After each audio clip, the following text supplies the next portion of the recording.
Right. When you're at work, you're doing the work at the camp, yeah? When camp ends, you take your garment off and you go back into the world, undercover, so to speak. But there's a reason why you take your garment off. You know, it's not expedient or wise to be walking around in everyday life wearing your fringes. Why is this? Because, well, you're just basically painting a target on your forehead for anybody to come up to you and say, hey, you're one of them black Hebrew Israelites, aren't you? Yeah, you're racist and you believe that, and they could start a scene. And then there you are in a situation that you don't need to be in. Why?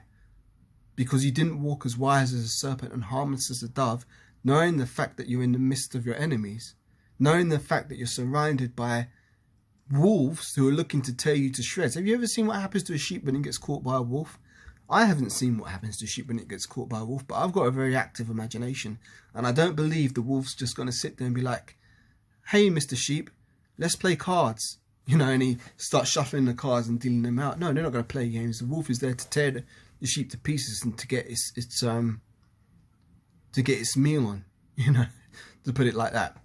So what do you think these people want to do to us? Do you think they want to sit around and pat us on the back and say, oh yeah, you're good people? No, they hate us. They hate us. What do the scriptures say? The righteous is an abomination to the wicked, and the wicked is an abomination to the righteous, roughly paraphrasing. Bear with me.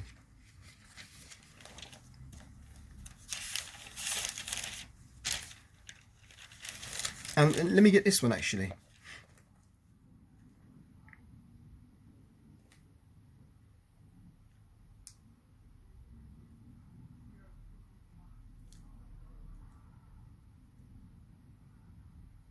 Yeah, here we go. This is what I want.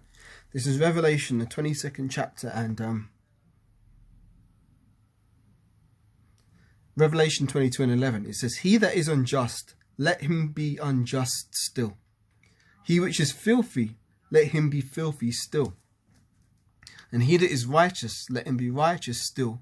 And he that is holy, let him be holy still. What does that mean? If the guy's filthy, leave him alone. Let his dirty ass do his dirty ass things. You cursed him out at camp. He's been rebuked. He's been convicted in his spirit. That's all there is to it. Let him alone. Leave him alone. Don't create a scene. Don't be trying to push for another W, another win, when you've already got the win over him in the spirit by cursing him out of the camp. That's it. If you come up, if you meet these people in the street in a non-camp setting and you've rebuked them at the camp, it's best to just not even make eye contact with these people. Because if you make eye contact with these people, the demon that is on that person might get riled up, and then it might come at you and start trying to start shit. You know? Ignore them. Just let them alone. Because remember, we wrestle not against flesh and blood, but against principalities. You know, spiritual wickedness in high places. So you got to be wise, man. You got to be wise. Let's put it into context. If you was at school, well, I can only speak of my own experience. I don't know what other people's experience was. But if I was at school and you know there's one of them, a bad kid or a bully or whatever, and you know this guy's a bad dude, and you're at school and you're sitting down and maybe you're eating your lunch or something, this guy comes into the room and you can see, you know, he's looking for the next target. Are you going to stand and be like, staring him in his eye, you know, looking for him to come over to you and say, like, give me your money, give me your money. No, you use your head. You think, okay, I'm not going to make eye contact, but I'll keep this guy in my peripheral vision. So if he does come up, I will be ready for him. But you're not going to give him an invitation to come up. And that's what I thought the brother was doing when he was saying, you recognize that guy. You're giving a demon an invitation to come and start some shit. Thankfully, nothing happened. Nothing happened, but at the end of the day, when I meditated on it afterwards in the context of the previous testimony I told you before, when I was on Oxford Street and missed all these people, and I said to this guy, hey, you recognize that guy? Immediately the guy turned around with this scowling face, clearly had demons on him, and the demon was like, what? You want to say something? You know, I just didn't make eye contact, didn't say nothing more, and then he, you know, the Spirit of the Lord made him turn around and continue on his way. But it's the demons, man. The demons know you, and the demons will be looking for any opportunity to come up against you. Now, there's a third testimony story I want to share, where this was after camp. I'm not going to put anybody's names out there, but this is a situation that occurred after camp, and we cursed out a group of Christians who would come up against us for teaching the word. And we dealt with them. We'd already convicted them. We cut them in the scriptures. They went off on their way. You know, case closed, job done.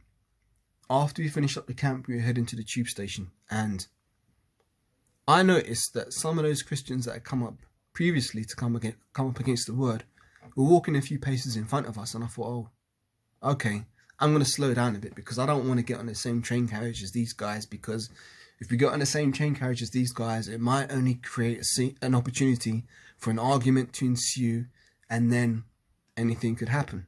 So I was trying to slow it down, you know, but I was walking with another brother. Now, brother needed to top up his Oyster card. He did so. And I was like, okay, we're walking, go through the ticket barrier, walking down the escalator, and I knew that those Christians had gone a bit further in front of us, and I thought they're going to be on a train carriage. I don't want to get on the same train carriage as them, because if we get on the same train carriage as them, they might start some shit, or this brother might start some shit, and it's going to create a big scene. So I'm thinking, you know what? I don't want to get in the same train carriage as these guys. I don't want to get in the same train carriage as these guys. Now, the brother was walking a few paces in front of me, and I saw the spirit on this man make him turn right, walk straight ahead, and then get on this train car. And I thought to myself, I bet that's the exact same train car that those Christians who we'd cursed out of the camp were on. Lo and behold, they were on the same train car. And I thought I could foresee this, man. What did I read before? I read in Proverbs 22 and verse 3, a prudent man foreseeth the evil and hideth himself, but the simple pass on and are punished. So I thought, okay, now this shit's going to start. And it's not going to be good. Because basically, there we are in our civilian clothes. We're not wearing our garments. We're supposed to be incognito, in Clark Kent mode. You don't see Clark Kent walking around with his red Superman cape hanging out his back. You know, you don't see Batman going out at night to round up criminals in his Bruce Wayne suit and tie. No, because these guys are smart. They know that they have to keep the identity secret, much like us. You know, we don't go putting our personal business out there. You know, we're not walking around every day wearing our fringes and going into the workplace saying, oh, you fucking sodomite, you're going to burn if you don't repent. No, we know there's a time and a place for everything. Ecclesiastes states that. But the fact of the matter is we ended up on the same train carriage as these Christians. It could have ended there. We could have sat down quietly and not made a scene. But the brother, now,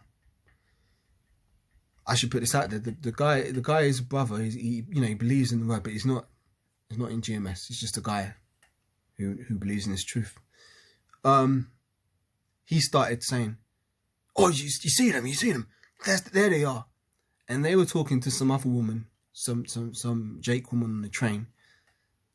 They were trying to evangelize to her, I suppose. They were trying to teach their Christian stuff to the woman. And then the brother starts creating a scene, saying, "No, that's not true. That's not true." And he started bringing up, yeah, they were the correct precepts to prove that what they were saying wasn't true, but it wasn't the time and it wasn't the place. And basically, it devolved into a shouting fest where the Christians are shouting at him, he's shouting at them. We're all stuck on this train car, and I can see the other people on the train car. Now they're turning around and they're starting to look and see what's going on. Then, after the Christian's getting rebuked so much, he goes, "Yeah, but he's racist. He's racist. He's one of them Hebrew Israelites." And I thought to myself, oh shit, now you're done blowing up the spot, man, because what's going to happen? If the police were to come into that situation and they were to arrest us, what are they going to do? Whose side are they going to take? Mr. Edomite, who's wearing his shirt and tie, carrying his Bible, saying he's a God-fearing Christian, how are they going to look at that guy? And how are they going to look at us? They're going to look at us as the instigators. They're going to look at us as the aggressors. They're going to look at us as the troublemakers because they don't like us. They're not for us. This whole world is against us. What more do you need to prove that point? They're going to take the side of the Edomite because he looks like an Edomite, because he dresses like an Edomite, he speaks like an Edomite, he is an Edomite. This is his world. Job 9 and 24. The earth is given into the hand of the wicked. You get this, man.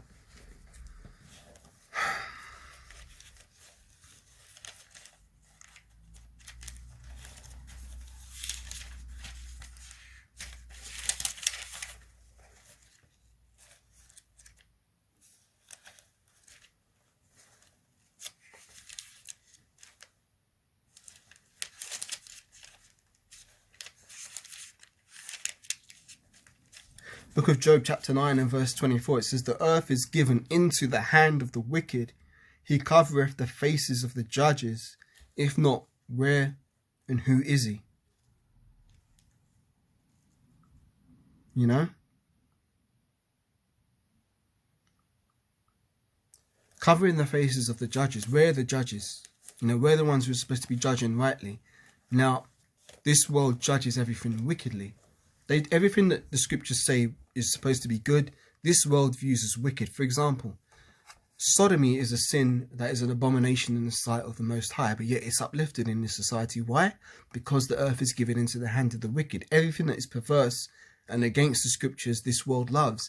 Everything that is righteous and upright and stands on these scriptures and supports these scriptures is viewed as wicked. You see what I'm saying? So how are the police going to view us if they got a call, say, okay, there's a disruption on the train, we've got this group of people arguing, and whose side they're going to take? I've already said it. They're going to take Esau's side. So what are you really accomplishing? Because remember, you've already rebuked the guy, right? You already rebuked him at the camp. He's condemned in the spirit. You've done your job.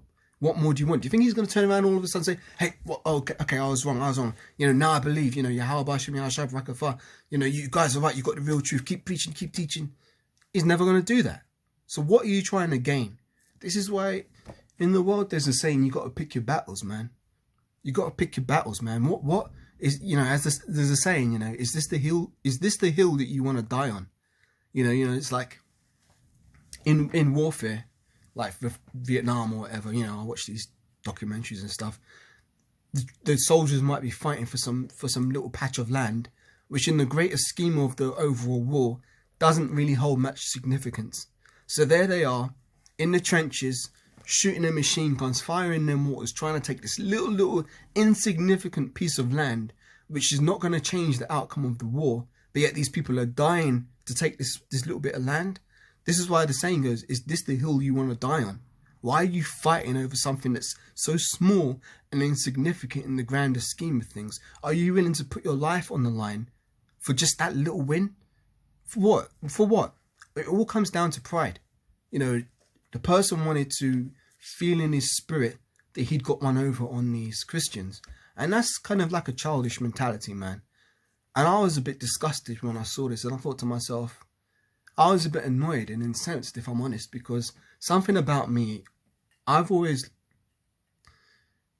been raised in a type of way where I feel like, you know, you're supposed to be your brother's keeper, in the sense that you're not supposed to be like Cain.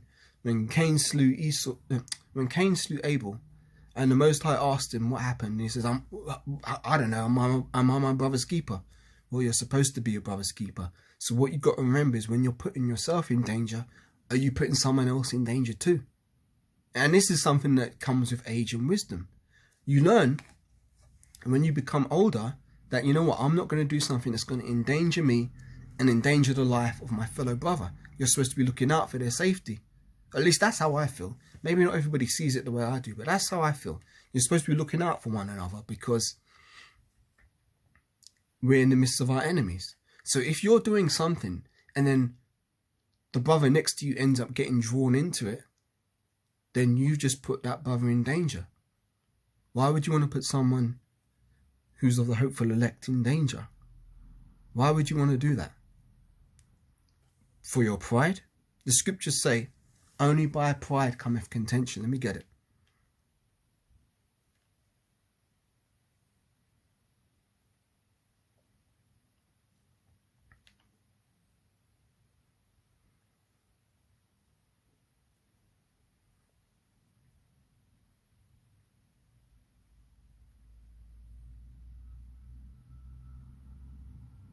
Yeah, Proverbs 13 and 10.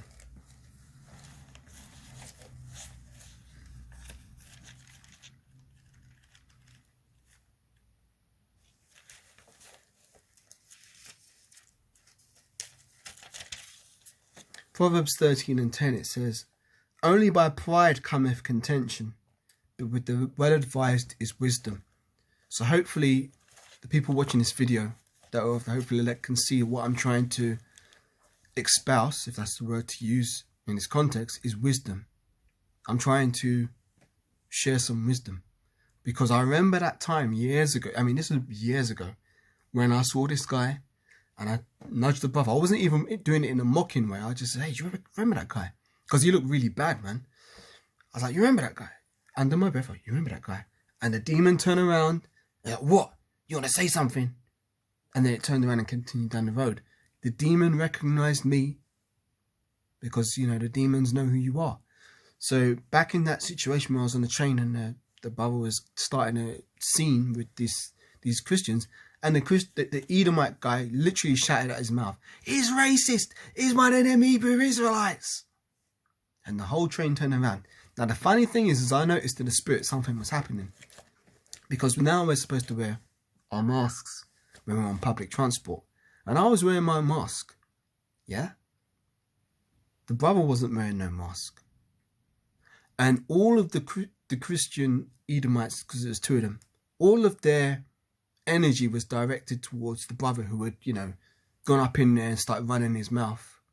All that they were focused on him. None of them were looking at me, and nobody else even noticed, because I was sitting in the chair opposite, and I didn't get involved in that, because I thought to myself, look, man, when I'm at camp, that's when I get involved in this shit. But as soon as camp ends, I'm back in Clark Kent mode, you know. Unless someone directly comes up at me or something like that, then I'm gonna get into, you know, scriptures and stuff like that. But I'm not gonna go up to someone and be like, yeah, but do you know that the real Jews are black? You know, Jeremiah 14:2, Lamentations 4:8. You know, Yahushua only came through his elect. No. When you grow in this truth, you know that you don't need to be doing that. The scriptures say you're not supposed to cast your pearls before swine. You know, you're not supposed to give that which is holy unto dogs. Yeah. So this was all going on. Big ass confrontation on the train. And I had to say, like, look, man, just leave it, man. Don't bother. They're not going to get it. We've already told them they're not going to get it. Just leave it. But he's still, you know, getting in his back and forth with them. And I thought to myself, you know what, man? I'm not putting myself in danger for this shit. I'm not getting into this shit, because I could see this shit from a mile away. Why do you need to... You're walking down the road. Big fat load of dog shit in the middle of the road. Are you going to walk straight into it? Are you stupid? Are you stupid? I hate to put it so bluntly, but literally, are you stupid?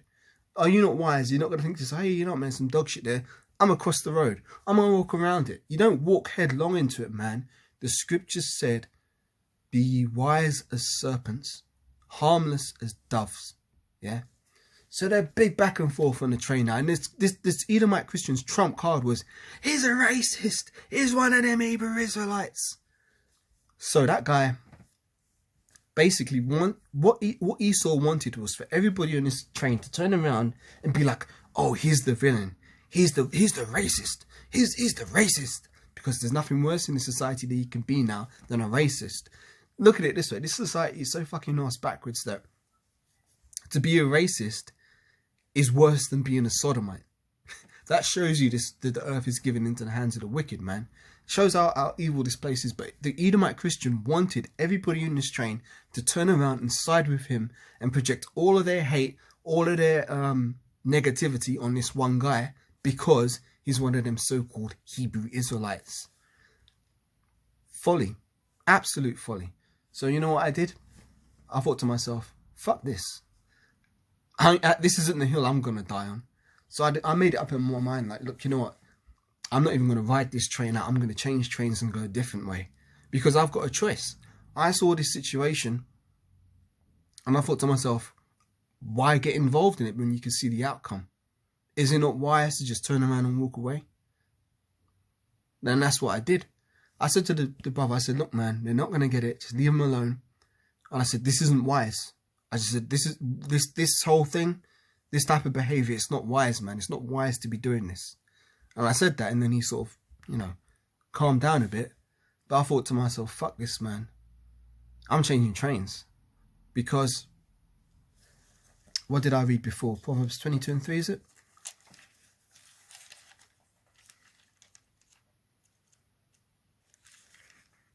Yeah. Proverbs 22 verse 3. A prudent man foreseeth the evil and hideth himself, but the simple pass on and are punished. So this brother was being simple, and you know, no disrespect to him or anything. We're all in the flesh. We all go off sometimes, but I'm just, you know, making a lesson out of this situation. And to be fair, he did calm down after I said to him, look, just leave it alone. It's not wise to be doing this. He sort of took heed of it, and you know, so I respect that. But the fact of the matter is that those Christians weren't going to change, and they're not going to change, and they're not going to come to the truth. They'd rather see you dead. They'd rather see us all dead, all of us Israelites. They'd rather see us all dead, so that they can keep teaching their white Jesus, so that they can keep eating pork, so that they can keep masquerading as the real Christians, so that they can keep this world going. They don't want this world to end. They don't want you in it. They don't want you disrupting their party. You make them feel uncomfortable. They hate you. They hate you. But they can't say it because they're supposed to be Christians. So they come up with this, you know, veneer, this false exterior that they're loving, good, righteous and God-fearing Christians, when in all reality they hate your guts and they want to see you dead, because the spirits that are on them are of this world, and the principalities that are on them are set up to do that. You know, so remember, it's not men you're dealing with. For you wrestle not against flesh and blood, but against principalities. I get it. One more time, man. Back in Ephesians, good old 6 and 10.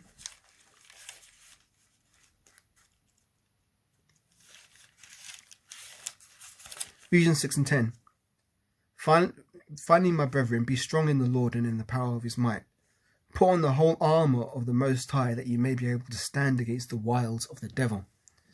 For we wrestle not against flesh and blood, but against principalities, against powers, against the rulers of the darkness of this world, against spiritual wickedness in high places. Once more, Acts 19:15, is it? Yep. Then certain of the vagabond Jews, exorcists, took upon them to call over them which had evil spirits of the name of, I'm going to say Jesus, because that's they were going off, but let me use Yahushua. Call over them the name of Yahushua, saying, we adjure you by Yahushua, whom Paul preacheth. And there were 7 sons of Sceva, a Jew, and chief of the priests, which did so. And the evil spirit answered and said, so the spirit answered and said. Now, when the spirit answered and said, do you think there was a guy just sitting there with his mouth shut, just sitting there like, and then the spirit's talking in the background? Paul I know, Yahushua I know, but who are you? Do you think the spirit talked to them that way? No, the spirit was on the man. The man's sitting there. And he says, you know, Paul I know, Yahushua I know, but who are ye? The spirit in the man said that. You see what I'm saying? So then, it says, and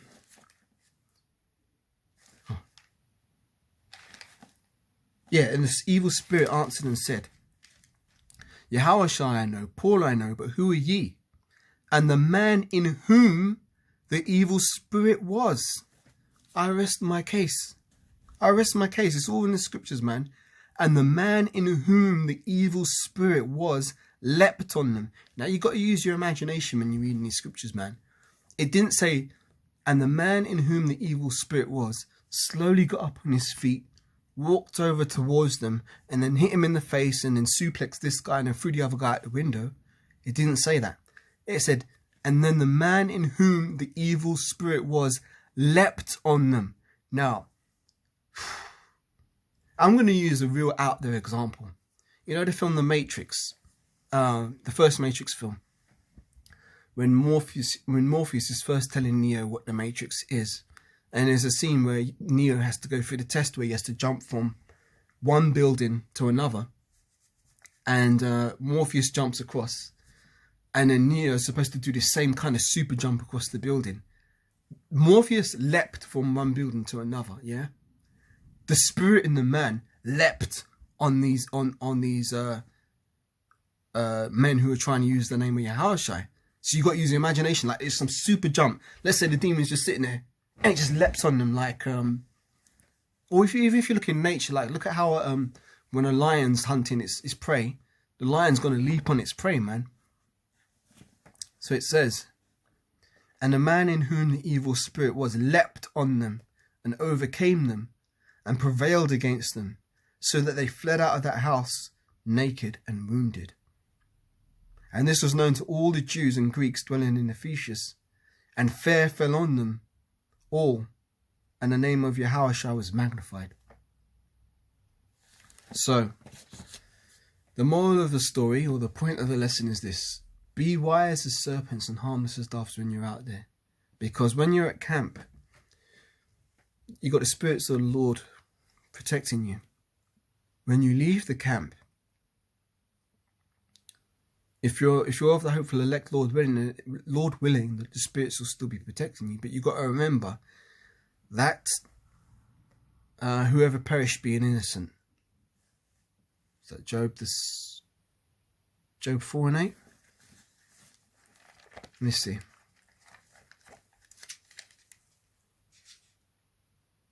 No, that's not it.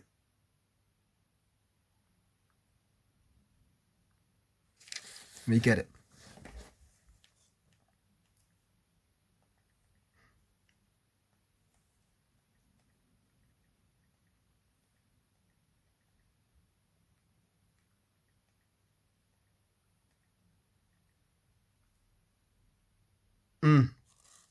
How's one verse away?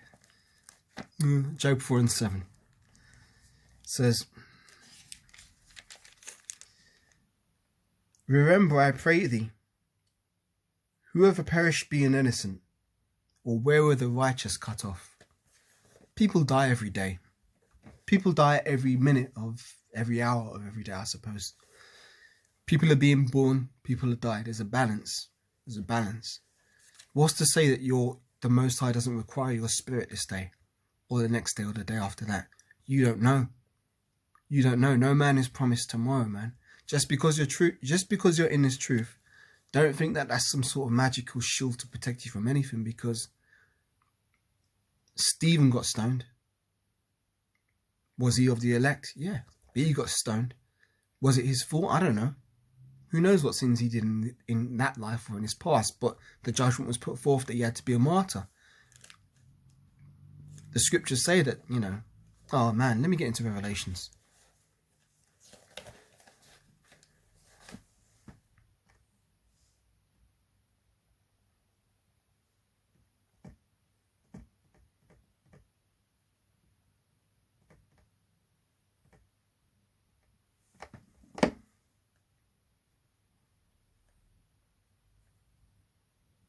Look at John the Baptist. Was he in the truth? Yes, he was. Was he righteous? Yes, he was. But he had to go out like a martyr. He was beheaded. Do you think you're above John the Baptist? Revelation chapter 20 and verse 4. Because we're not this isn't a game, man. This isn't something you can take lightly. This is a life and death thing. Every day is a spiritual battle. And every day we're drawing closer to the times that I'm going to read of here. Revelation chapter 20 and verse 4.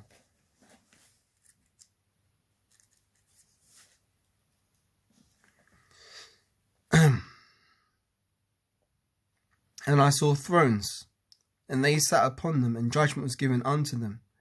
And I saw the souls of them that were beheaded for the witness of Yahushua and for the word of the Most High, and which had not worshipped the beast, neither the image, neither had they received his mark upon their foreheads or in their hands, and they lived and reigned with Hamashiach 1,000 years. Now the reason why I'm saying that is because that's what these people want to do. They want to see us dead. Now it does say those who die in Christ are going to be the first to return with him, but my point is that you shouldn't you don't want to be messing with them waters, man. You don't want to be stepping in shit that you don't need to be stepping in. Be wise as serpents and harmless as doves. So, that's my advice. And in that situation, on the train I was talking about, thankfully the Edomite Christian didn't get the response he wanted. Nobody else on the train jumped up to try and join in the argument and turn against his brother. But it could so easily have gone that way. I remember a situation a little while back, maybe a year or two ago, where it was all up on the news that an Israelite man had been cursing out some a so-called Jew, an Edomite, on the train, and how people were offended and it was disgusting and they were saying he was anti-Semitic and all this shit. It made the newspapers. It was all over the news. You don't want that kind of smoke, man. You don't need that kind of smoke, and you don't need to be bringing that kind of smoke to the table when it's unnecessary, because you're not going to gain anything. You're not going to win anything there. The battle was at the camp. You won, move on. So that's my advice. If you see someone who you've rebuked at the camp in the street, don't even acknowledge them. Just walk past, man. Just walk past. And they're not important. You know, they had their chance. They turned their back on the Lord. They went their way. They condemned. It's done. It's over. No more further need to be.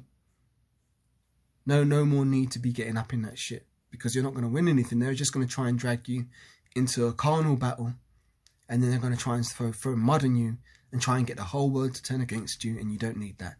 And they recognize you and they know exactly who you are. Even if they don't show it in the flesh, the spirits on them recognize you if you're of the hopeful elect. So I don't want to be too repetitive and going around in circles, but end of the story is I got up, I changed trains, went about my business. You know, so I ain't about to be getting into some foolishness for nothing. Proverbs 22:3 says, you know, the wise man foreseeth the evil and hideth himself. I'm going to close out on that scripture one more time.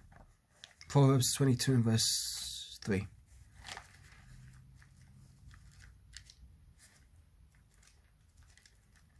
And you're supposed to be looking out for your brother's safety, you know, not looking out for foolishness. Proverbs 22:3. A prudent man foreseeth the evil and hideth himself, but the simple pass on and are punished. I don't know what the ultimate outcome of that situation on the train was, because I never saw that brother since. But if that situation did escalate to something further, then that's his lot. You know, I don't want this lesson to sound like too much of a harsh rebuke, but it's just the way I talk, and it's just my spirit, and it's just simple things that I think grown-ass men should know. When you're of a certain age, you should know this shit. When you're a 4-year-old child, you do that stuff.